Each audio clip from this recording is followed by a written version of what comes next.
When my own son live-streamed our family fight on Thanksgiving, I didn't shout, I hit record myself. As my hands were shaking, but my voice stayed calm, I'd spent years preparing for that silence. By the time he realized, the whole town had seen the truth. The story was only beginning. The white lines flickered beneath my headlights like a metronome keeping time with my patience. The wipers squeaked in rhythm, clearing away the cold drizzle that had followed me since Jefferson City. My thermos sat empty in the cup holder, the coffee long gone lukewarm hours ago. The dashboard clock glowed 4:10 p.m. I still had miles to go before I reached Maple Grove. Every year I told myself I wouldn't do this drive again. 5 hours through rain and traffic for a meal that's half complaints, half performance. But tradition pulls harder than sense sometimes. A tote of foil pans sat belted in beside me like a passenger. My honey-glazed ham slid every time I took a curve. "I'm not their caterer," I muttered. "I'm their mother." Still, here I was. My pension check was tucked under a grocery receipt in the glove box, and I'd spent the morning at the store, ticking off a list taped to my fridge. I plan, I prepare, I endure. My daughter, Aloa's last voicemail, "Mom, don't be late," played in my mind, the tone sharp enough to cut. The first ring came just past the way station, then another, and another. Tanner Holt's name flashed across my phone screen 3 times in a row. I let them roll to voicemail. No driving while angry, I reminded myself out loud, voice steady against the hum of tires on wet pavement. The dashboard chimed. Another call came in. "We're starving, Marceline!" His voice barked through the speaker. I turned the phone face down. "The road doesn't care about your appetite," I said softly to no one. At the next rest area, I pulled over and texted, "ETA 7:45, roads are slick. Be patient." Then back to driving, 10 and 2, eyes forward, breathing slow. A state trooper zipped past, siren lights reflecting in the rear view. I told myself, you can't help anyone if you don't get there in one piece. By the 10th call, my nerves hummed like power lines in the rain. My phone screen lit up with a group chat photo, last year's Thanksgiving table. The caption under it read, "Some people value family, some don't." My jaw clenched. I typed a calm response. "On the way. Weather is bad." No emojis, no exclamation marks. Silence was my armor. A few seconds later, Tanner's voicemail came through, mocking, drawn out. "Just hurry up, old lady." The word old stung less than the laughter behind it. My daughter had let that man speak to me like that before, and I had swallowed it. Not tonight. I pressed my palms to the wheel and whispered, "You will not make me small." The next call. I answered. "Tanner," I said evenly. His voice echoed hollow, speakerphone. "Old lady, what's taking you so long?" In the background came clinking glasses, a TV hum, the soft ping of silverware. Someone whispered, "She's milking it." I could picture the smirk on his face. "Take me off speaker," I said. He didn't. Then Aloa's voice joined in, bright and clipped. "Mom, everyone's waiting." My tone stayed level. "The roads are bad. The food's fine. Don't put me on blast like that." "Just get here, don't be dramatic," Tanner said. A smirk audible in every word. I could almost see his shrug. That was the moment the heat cooled into something harder. I hung up, clean, deliberate. The sound of the rain came back full force, a cleansing drumbeat against glass. My pastor's words echoed, "When someone humiliates you in public, answer in private, or not at all." I took a long breath and texted Aloa alone, arriving close to 8. "Keep things warm." That was all. The phone rang again, and again. I turned the volume down to 0. The silence felt holy. Out the window, The green reflective sign appeared. Maple Grove, 42 miles. The number wasn't just distance, it was a decision. I spoke aloud, my voice steady and sure. I'm not your servant, I'm your mother. The road stretched ahead, dark and open, lined with slick black trees. The phone buzzed one more time. Eloa Tanner on screen. I watched the glow fade as I tapped end. A mile later, the exit sign appeared, splitting left for Maple Grove, right for something else. The turn signal clicked steady as I eased off the ramp, its rhythm calming my pulse. Signal early, breathe slow, don't let folks rush you, I murmured, the same rule I'd followed since learning to drive in my father's old Buick. The wet pavement shimmered under the canopy lights of Boone's Fuel, where rain turned to sleet that hissed across my windshield. My low-fuel chime blinked at 30 miles left, but I'd planned ahead. I always do. I slipped the old leather coin purse from my tote, though toll booths were long gone. Habits of a generation that paid in quarters die slow, inside. The teenage clerk stacked windshield fluid, humming off-key. The smell of burnt coffee lingered. I poured myself a decaf. I don't do caffeine this late, I said to the air. My heart's earned its rest. My cooler sat upright on the passenger floor, condensation shining over the lid. Ham still safe. I noted. Years of church potlucks had trained me to check temperature without a thermometer. As I waited for the pump to click full, my mind drifted to 2 nights ago, when my phone pinged at 3:07 a.m. The group chat was titled Thanksgiving Plan. Eloa's message read, Mom, remember, turkey, ham, mac and cheese, collards, sweet potato pie. Oh, appetizers too. Don't be late. No please, no kindness, just expectation. Tanner followed with a thumbs-up emoji and a dancing turkey gif. Then, a name I didn't recognize, someone from his office, sent a laughing face. I had typed, I'm not your caterer, but deleted it before sending. My late husband's voice had come back clear as church bells. Don't argue with people who treat you like staff. So I wrote one word, noted. It cost me nothing, but it set a wall. I'd paid cash for every grocery item that day, each receipt folded neat in my wallet. Cash meant control, and at 68, control is the closest thing to peace. The phone lit up now, breaking the stillness. Eloa Tanner. I answered through Bluetooth. Calm. I'm at Boone's Fuel. Roads are slick. ETA's about 8. Tanner's voice came sharp, careless, still on speaker. Old lady. Just get here. Laughter followed. I could hear the crinkle of a chip bag. I drew breath. Tanner, remove me from speaker. This is a safety call. Silence. Then Eloa's polished tone. Mom, the whole family's starving, waiting on you. Then eat something, I replied softly. Keep the oven at 200, cover dishes with foil. Quit being dramatic. Tanner barked. I paused, then said evenly, I'm ending this call now. Click. I didn't slam it. I placed it down like glass. Afterward, I did what grown women do when disrespected. We tend to our own.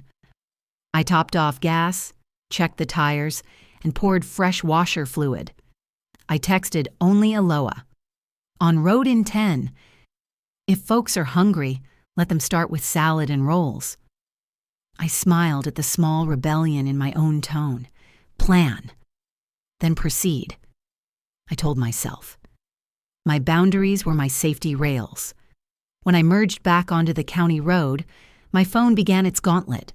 Voicemails stacked like dominoes. Tanner's voice first. If dinner's cold, that's on you. Then a stranger's. A woman's. Why can't you ever be on time? And then the group thread flashed. A meme of an old woman napping in a chair with the caption, still waiting on dinner. I didn't reply. Silence can sting sharper than words. I simply texted, arriving close to 8. Keep oven at 200. That is all. The drizzle turned to sleet, speckling the windshield with silver dots. I turned on the defrost and whispered a line my grandmother swore by. Lord, set a guard over my mouth. I checked my map, sleet east of town, so I took the safer 2-lane. Fewer bridges, better traction. My thoughts were methodical, not bitter. Mac and cheese under broiler, collards low heat, ham revived in butter. Order from chaos, that's a mother's quiet magic. The next call I made, Eloa, I said, take me off speaker. This is between us. A soft click. Okay, you don't have to make this a thing. She sighed. I'm not making it a thing. I said evenly, I'm not your caterer. I'm your mother. I'll arrive close to 8. If folks are hungry, start without me. And don't let anyone call me old lady again. It was a joke, she muttered. We both know it wasn't. I ended the call myself, steady, deliberate. That hang-up wasn't cold, it was clean. The road stretched ahead, glassy and dark, reflecting taillights like veins of fire. The radio played soft Motown, low enough to hum with my thoughts. Boundaries don't need witnesses, I said aloud. I checked the mirror, the world behind me blurred in sleet. Up ahead, a green sign glowed, Maple Grove at 18 miles. The group thread had gone quiet. Maybe shame, maybe plotting. Either way, peace was mine for now. Marceline, I whispered to my reflection in the glass, deliver the food and deliver the truth, one plate at a time. My blinker clicked toward the village lights. Half a mile ahead, the road split.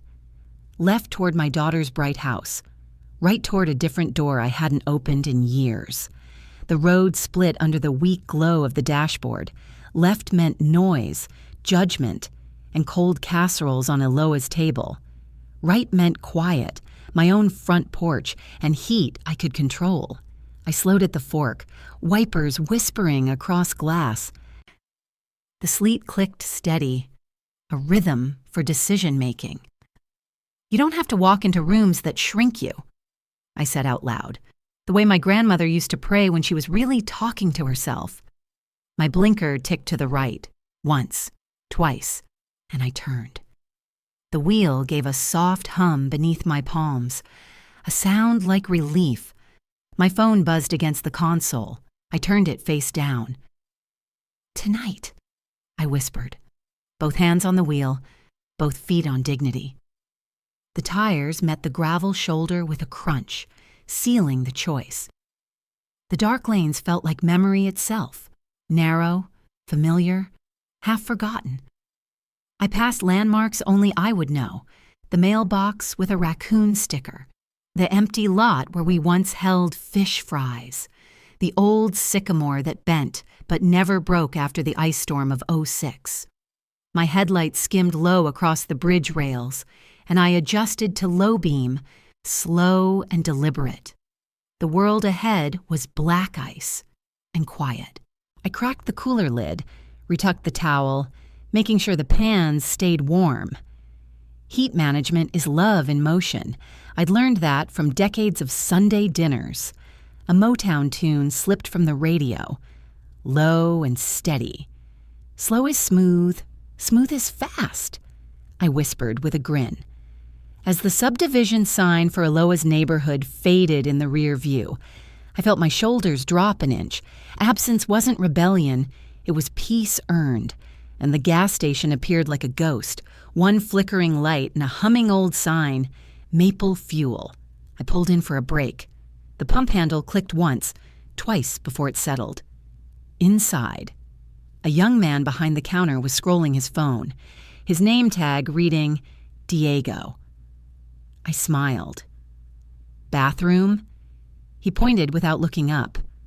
The restroom was small but warm. I looked into the mirror above the sink, my scarf edges damp, the corners of my mouth pressed in tight lines, years of biting back. I stared a moment, then said softly, Marceline, Not old lady, Marceline. My voice filled the tile room like a hymn. I blotted the corner of my eyes, dabbed on lip gloss, and smiled just enough to recognize the woman who'd taught others how to endure without breaking. I practiced the sentence for later. Speak to me like you want to be spoken to. I rinsed my hands and waited until the faucet clicked twice before leaving. Routine meant calm. Calm meant control. Back at the counter, I ordered a small coffee, black, no sugar, and handed Diego a $10 bill. Keep the change, I said. Thank you, ma'am, he replied. Eyes up this time. Respect starts small, but it matters. Outside, the sleet had softened to mist. I texted Aloha a simple note. Change of plan. Food is safe. We'll follow up tomorrow. Keep oven at 200, cover your dishes. Then added, if rolls harden, brush with butter and tent foil 5 minutes. It wasn't sarcasm, it was care, packaged in clarity. I set my phone to do not disturb and slipped it in my coat pocket. Quiet would be my company tonight. The road wound past a stretch of pasture, silvered with frost. I thought about our old 4th of July picnics, about Tanner setting sparklers in mason jars, about laughter that didn't sound cruel. We were never perfect, but we had standards. Respect was our floor. Somewhere along the way, they'd lowered theirs. I said to the empty car, love without boundaries turns into labor without thanks. The phrase lingered, heavy but true. My husband used to say, you train people how to treat you. I nodded to the darkness. I'm late to class, I said softly, but I'm still here. When I reached Old Maple Road, my porch light blinked on, warm and waiting. The house looked exactly as I'd left it, steady, upright, proud. I backed into the drive. Older folks plan their exit before they park. I carried the cooler first, then the pans, nudging the door open with my hip. The oven thermometer hung on a nail, my own quiet order. The kitchen smelled faintly of lemon cleaner and cedar. I lined up the plates on the counter, not for guests, but for self-respect. I turned on the oven, felt the hum of heat spread through the air, and whispered, welcome home, Marceline. Then the phone buzzed on the counter. Elo Tanner. At the same instant, the oven pinged. Ready? I stared at both lights glowing, one cold, one warm, and thought, you can't tend every kind of heat at once. The oven hummed low as I slid the ham inside, its glaze catching the amber light. Towels draped over the foil pans, holding warmth like memory. My kitchen smelled of cloves, mustard, and the faint cedar that lived in the floorboards. I hung my car keys on the wall hook marked M.R. Letters I burned into the wood long ago. That tiny act steadied me more than any sermon could. 2 plates waited on the counter, side by side, one for a guest, one for self-respect. I texted Aloha a single line. Food safe. Connect in the morning. No apology. No extra words. I poured chamomile tea and sat at the small table, still ringed by my late husband's coffee mug. The clock ticked. And for once, nobody wanted anything. Then, tires on sleet, a door slam, the porch light cut a cone through the storm. My phone pinged from the camera app, Eloa and Tanner, bundled tight, climbing my steps. Tanner pulled something from his pocket, a brass key, the spare I'd given him back when emergencies meant flat tires, not manipulation. The key jammed in the lock. I smiled to myself. I'd rekeyed in April. He knocked. 3 sharp jolts. Mom, open up! We need to talk! The food! His voice carried command, not concern. I answered through the door, calm. You knock, I decide. A beat later, I opened, my threshold, my rules. Tanner stepped forward, shaking off snow, scanning the room like a foreman. We've got people waiting, he said. Then feed them. I replied. This isn't a hostage situation. I pointed to the rug. Shoes off. Boundary first, everything else follows. Eloa obeyed quietly, eyes flicking from me to the stove as if the kitchen itself accused her. I led them to the table. Sit, I said, motioning to opposite chairs. I took the head seat, tradition, not theater. Tanner's mouth tightened. I poured tea, offered cups. He refused. Eloa accepted, her fingers trembling slightly against the heat. Let's speak like grown folks, I began. No speakerphones, no nicknames. I'm your mother, not old lady. Tanner muttered. We're starving, I answered. Then eat. No one's keeping score but you. I slid the bread basket toward the center. There's always enough to share when respect's on the table. The storm outside tapped steady on the glass, as if marking time for the truth. I reached into my tote and placed a small accordion file on the table, faded tabs labeled rides, groceries, childcare, holidays. Each slot held receipts, dates, notes in tidy handwriting. This isn't for argument, I said evenly. It's clarity, Tanner scoffed. You keeping score now? No, I said, opening the first tab. I'm keeping record. 3 years of pickups, 14 months of groceries, dozens of nights with your babies so you could rest. That was love, not labor. But it was work all the same. He leaned back, smirking. You gonna bill us next? I met his gaze. No, son, I'm giving you a ledger. Because grown folks walk straighter when they can see what's been carried for them. I turned to my daughter. You owe me nothing but decency. That's the balance sheet. When I closed the file, I did it gently. Thumb pressed, not slammed.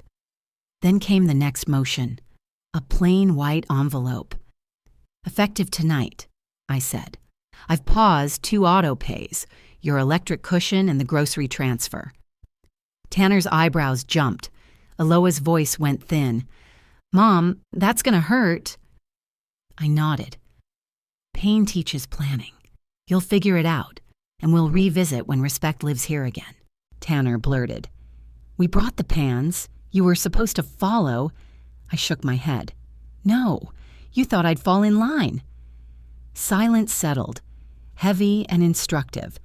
I refilled my cup. Tea. Or would you like to go? Eloa's eyes filled. Do you still love us? She asked quietly. Always, I said. But love doesn't mean losing yourself. I raised 3 fingers, like commandments. No speakerphone without consent, no names that aren't mine, no demands, just requests, with time windows.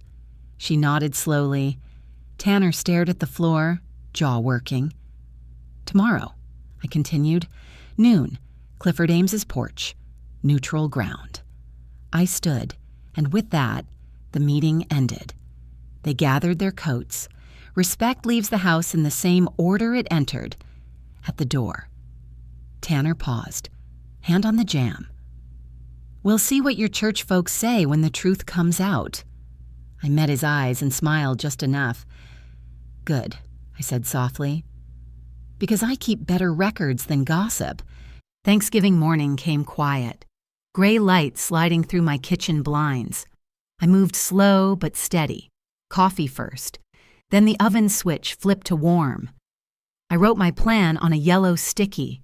Noon with Eloa. Drop trays for seniors. Phone silent till 11:45. I pre-sliced the ham, glazed edges caramelized to a soft snap, and wrapped the mac and cheese in foil, steam tucked safe inside. Each action grounded me. Order is how I pray. A single text went out to Deacon Ruth, delivering extra trays by 11:15. Blessings. She replied with a heart emoji and nothing more, which said plenty. I checked the porch camera. No cars, just sleet forming lace on the handrail. I turned on my husband's old Motown playlist. When the first notes of Ain't Too Proud to Beg came on, I smiled, apron tied, back straight, ready for whatever test this day planned. By 9:45, the phone lit up again. I ignored it until I saw the preview. My name, all caps, on the Maple Grove HOA feed. Curiosity broke my calm. Tanner's post, Thanksgiving ruined, elderly relative bailed after taking our food. Pray for us.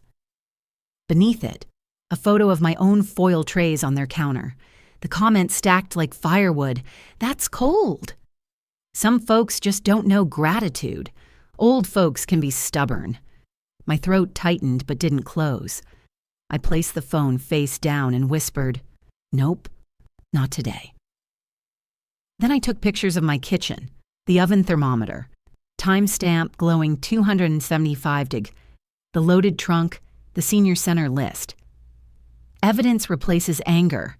That's my generation's wisdom. I texted the photos to Deacon Ruth. For record, on the road at 11:15. At 10:55, the landline rang. No one uses that number unless it's official. I picked up to find Pastor Leroy's voice, warm but wary. "Sister Marceline, we're here with Eloa. Can we speak in love?" I could hear my daughter sniffle in the background, Tanner's whisper feeding her lines. I asked evenly, "Pastor, is this counseling or arbitration?" Silence told me enough. I answered my own question. "Not today. I'll talk one-on-one, not on speaker." Before hanging up, I listed facts like scripture. Time-stamped proof, senior center drop, noon meeting. Then, pray for truth, not triangles. When the line went dead, peace flooded the kitchen. Clean breaks sound like dial tones. A white city truck turned onto my street next, utility and code. The driver, Haskins, tipped his hat and said there'd been a report of commercial food prep without permit Thanksgiving morning. And someone called the city on me. I invited him in, calm as church, showed him labeled pans. These go to shut-ins, no price tags, no profit. He saw the donation letter signed by Ruth herself. His shoulders eased. "Looks fine, ma'am. Happy Thanksgiving." I smiled. "You too, baby. Drive safe." When he left, the bolt in my chest clicked shut again, sealing something firm, proof that calm power wins longer battles. I loaded the trunk with trays wrapped tight, steam fogging the back window. As I latched it, two neighbors slowed their walk, pretending to check their mail. I waved and lifted a lid. Let that sweet smell speak my case. They smiled, embarrassed. At the senior center, Ruth met me at the door. "Bless you for feeding folks," she said, squeezing my hand.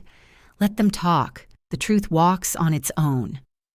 We stacked warming trays, labeled reheats, taped handwritten notes to each lid. Kindness, signed in pen, no filter needed. By noon, I parked outside Clifford Ames's porch, bag of rolls in hand. I sat first, legs steady, watching sparrows flick water off the railing. The folder lay across my lap, receipts, photos, ledgers. Not weapons, witnesses. I texted Eloa, "I'm here." The dots appeared, flickered, vanished. Then a different engine hummed up the drive. Tanner stepped out, phone in hand, grin too wide for the weather. "Thought we'd save time and settle this quick," he said. The camera light blinked red. He lifted his phone. "We're live." I reached for the folder that wasn't for him. Tanner lifted his phone higher, sunlight bouncing off the screen. I stayed seated on the porch swing. When you're the oldest person in the room, you learn that sitting can command more calm than standing ever could. I said clearly, "My name is Marceline Rousseau. I do not consent to being live-streamed. Turn that off, or I won't speak." He smirked. "People just want the truth."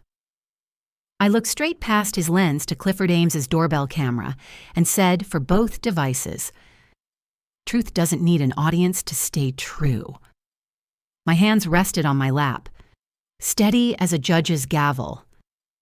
No yelling, no insults. One person speaks at a time. I'm here because I said noon, and I keep my word. Tanner muttered, "You abandoned your family." I didn't blink. I declined a demand. Those are not the same thing. I reached for my folder and laid it gently on the porch table. Inside were printed photos of steaming trays, the oven display with timestamps, and the signed delivery slips from the senior center. I slid them toward Eloa first. "These are the meals you said I took. They're feeding 12 elders today." Tanner's thumbs moved fast, checking his notifications instead of the evidence in front of him. I asked, "Did you post these photos with your message?" He didn't answer. Clifford, who'd opened his door a crack, nodded that his porch cam was recording this whole exchange. "Public posts without facts hurt people," I said, tone even. "I'm not clapping back. I'm correcting the record." Eloa traced my handwriting on the delivery slips. "Butter for diabetic trays?" Her eyes softening. Tanner scoffed. "You really staged props." I placed my phone face up beside the folder. "Then let's hear what's real." I tapped play on a voice memo, my recording from the night before. Tanner's voice filled the porch, mocking. "Old lady, just get here." Oh, then the speakerphone call, the pastor's awkward silence, my steady refusals. 30 seconds, no commentary. The quiet that followed had texture. Cars rolled by. A wind chime clicked once. I looked at Tanner. Being called out of my name isn't family. It's misuse. He shot up from his chair. "That's illegal." I stayed seated. "Missouri is one-party consent," I said softly. Clifford raised a brow. His own camera had caught Tanner saying, "We're live." Minutes earlier, fairness was suddenly visible. I dialed my attorney, VFAM, on speaker after announcing the call for transparency. "Counselor, would you summarize the notice we discussed?" Vi's calm voice carried, "Effective today. Temporary cease and desist for online defamation, revocation of spare key access, confirmation of your residence as private property, an adjustment of beneficiary designations to the Maple Grove Senior Fund and Church Microgrant. Future family support requires signed respect agreements." I thanked her. "Love continues," I said, "but the pipeline of money does not—" Tanner barked. "You can't just—" Vi interrupted gently. "Everything has been notarized, sir." I ended the call and turned the phone face down. Peace feels heavier than shouting. Then I slid a single sheet toward Eloa, the kitchen table agreement. 4 bullet points. Respectful tone. No speakerphones. Requests, not demands. Shared dishes for holidays. I said, "You're my daughter. I want steady, not spectacle. Sign this and we start clean." She hesitated, glancing at Tanner. "Partnership survives on boundaries." I told her, "Not bargains." She took the pen, hand trembling. The swing chain creaked behind me, marking time like a metronome. Tanner snapped, knocking the pen across the porch. "You staged all this." I smiled faintly. "Mr. Haskins from Code Enforcement might disagree. His report's timestamp matches your HOA login." I slid a printout forward. Tanner's username visible beside the complaint ID. He went silent. Color draining. I turned to Eloa. "Do you want peace or a performance?" Her voice cracked. "Peace."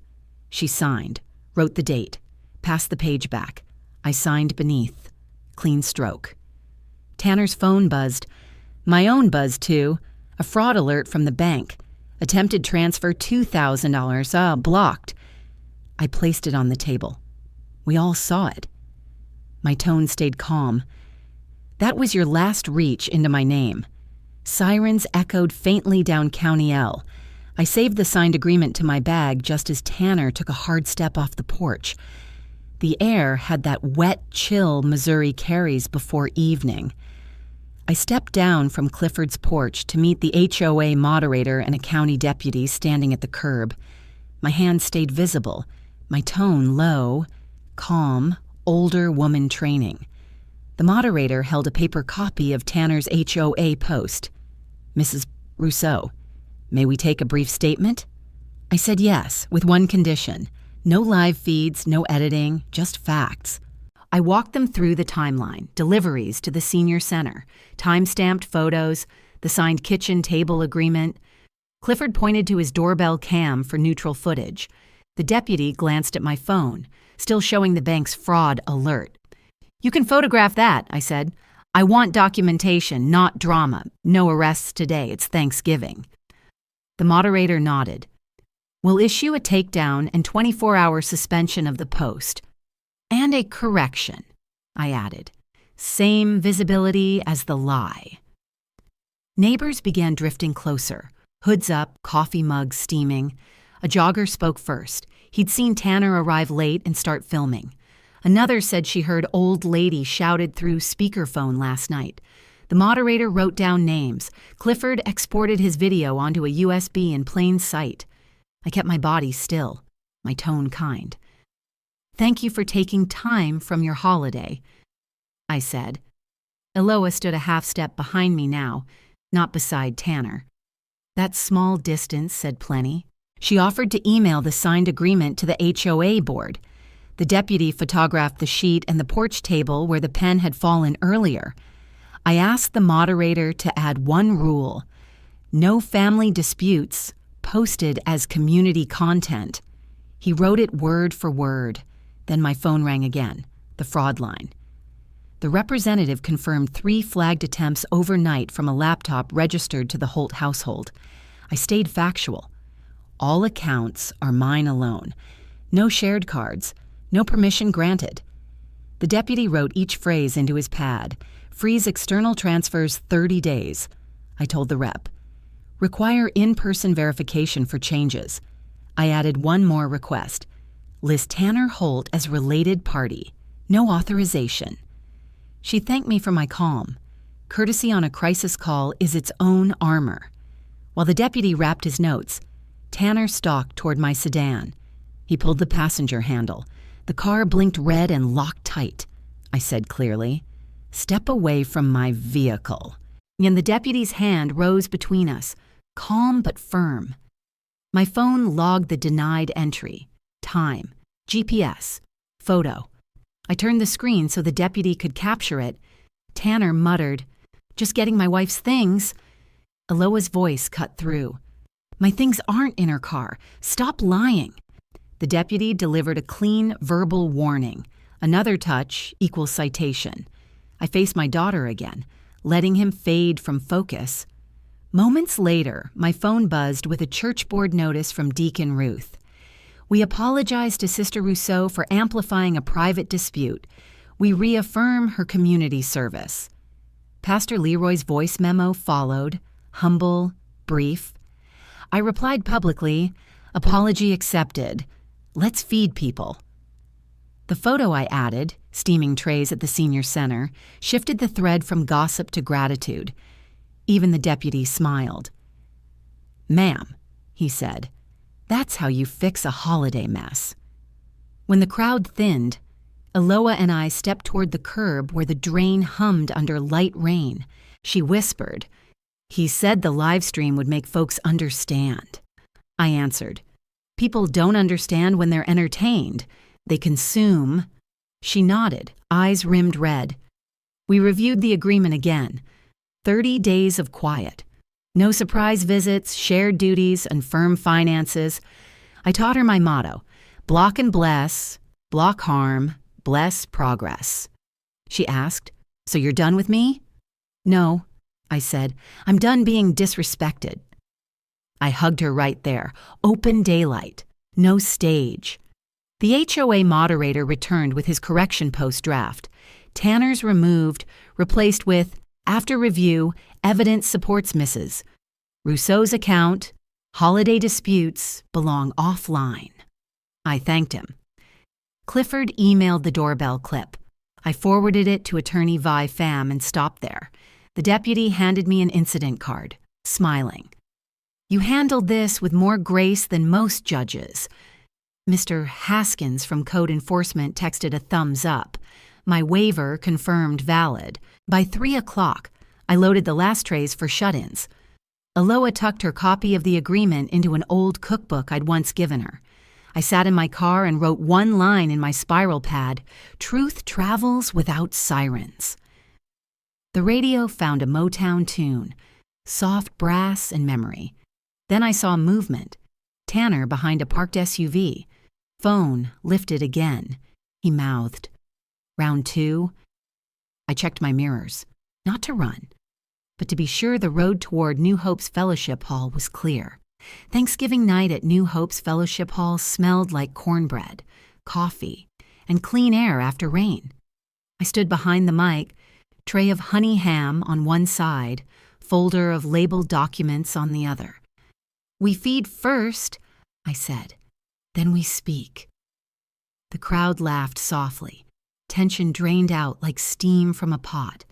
I gave a short recap: 5 hours of driving, phone calls that could have turned ugly, and how kindness, documented and timed, outlasted rumor.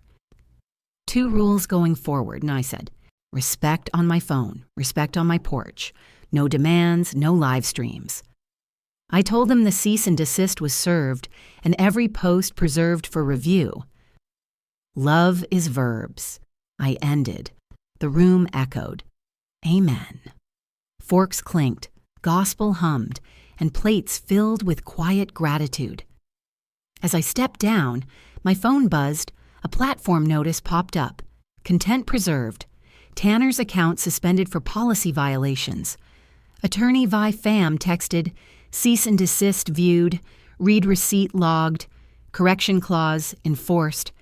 I forwarded it to the HOA thread. The moderator replied, "Logged." I turned to the hall, saying just one line: "The internet is forever. Make sure your behavior ages well." Aloha caught my eye. I slid her a link on digital coercion and financial boundaries. She nodded, thumb-pressing save. Dinner continued, warm and unmessy, laughter louder than gossip. Next morning, Black Friday, I sat at First National Bank with the branch manager, a woman my age with silver hair and sense. We reviewed my accounts. New trusted contacts added Deacon Ruth and Vi Pham. External transfers froze in 30 days. Credit alerts on...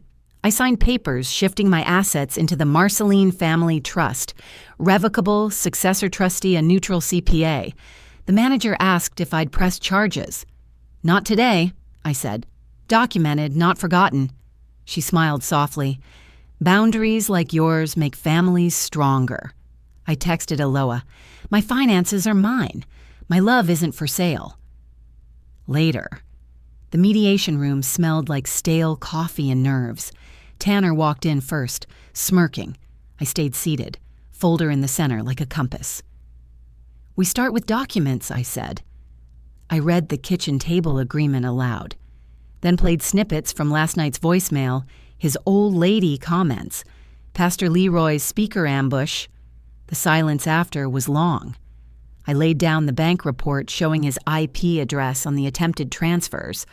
"Intent or not, unauthorized is unauthorized," I said calmly. Then I slid forward. My trust letter. All future help claims void. I outlined settlement terms: apology, correction, restitution, no contact, and full preservation. He sputtered, but the mediator cut him off. "Sign it or face court." He signed, lips tight. I initialed, stood, and walked out lighter. By noon, his apology appeared online, verbatim correction, plus a donation receipt to the senior center. HOA mirrored it. The church reposted with the caption, "Repair over rumor." I didn't comment. Winning doesn't need applause. Aloha texted, "I'm so sorry." I replied, "I heard you today." That was enough. That evening, the senior center glowed with light and laughter. Motown played low. Long tables gleamed with aluminum trays and good company. Mr. Haskins dropped by with a spare thermostat, installed it himself. Clifford Ames brought a small wooden sign carved Rousseau Kitchen. Deacon Ruth passed recipe cards with my note. Love is verbs. Pastor Leroy stacked chairs, quiet penance in motion. I looked down the table, neighbors, elders, children, all fed, all calm. I felt power, not over anyone, but for something. When I got home, a small envelope waited in the mailbox. Crayon handwriting from my grandson. Grandma, can you teach me to make greens? I want to help next year. A drawing of my porch sat below, with a bright green checkmark. I slipped it into the front pocket of my trust binder. Legacy isn't about control, it's about continuity. I texted Vi Fam. All terms fulfilled. No contact clock starts now. Then I blocked Tanner's number and scheduled January's workshop at church. Money, love, and boundaries. Before bed, I stuck a note on my fridge. Peace is a practice. As I turned out the kitchen light, my email pinged. Preservation complete. Second account flagged. Same IP. I smiled, not anxious, just ready. Thanksgiving was over, but the peace I built was permanent. The fellowship hall lights dimmed, but my phone stayed glowing. A new message, unsigned. You think peace comes easy? Check tomorrow's paper. My breath caught halfway between fear and fatigue. I looked toward the window, rain tapping steady, calm like a clock counting down. Maybe the storm wasn't over.